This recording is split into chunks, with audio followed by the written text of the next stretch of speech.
ইবাদত কাকে বলে? ইবাদত কাকে বলে আপনারা জানেন? আমরা তো ইবাদত করি, কিন্তু ইবাদত কাকে বলা হয়?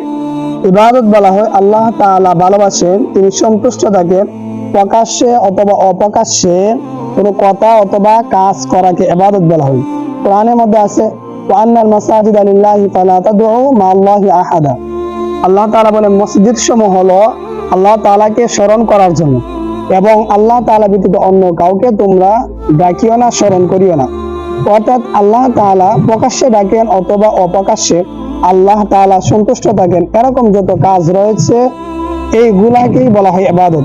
এখন আল্লাহ তাআলা খুশি থাকবেন, সন্তুষ্ট থাকবেন কি কি কাজ করলে? যদি তার সাথে অন্য কোনো মানুষকে ইবাদতে শরীক করা হয় বা অন্য কোনো আল্লাহ তাআলা নিষেধ করেছেন এরকম যত কাজগুলা রয়েছে এগুলা যদি করা হয় তাহলে এটাকে ইবাদত বলা হবে না, বরং এটাকে বলা হবে নাফরমানি। আর যারা আল্লাহ তাআলা নাফরমানিতে লিপ্ত থাকবে তাদের জন্য, তাদের প্রতি আল্লাহ তাআলা অসন্তুষ্টি হবেন। আর যাদের প্রতি রব্বুল আলামিন অসন্তুষ্টি হবেন তারা কোনোদিন জান্নাতে ঘ্রাণও পাবে না। তাই আমরা আমাদের ইবাদতের মাধ্যমে রবকে খুশি করব, আর রবকে খুশি করার মাধ্যমে হাসরের ময়দানে রব থেকে আমরা তার জাযা, প্রতিদান নেওয়ার চেষ্টা করবো ইনশাআল্লাহ।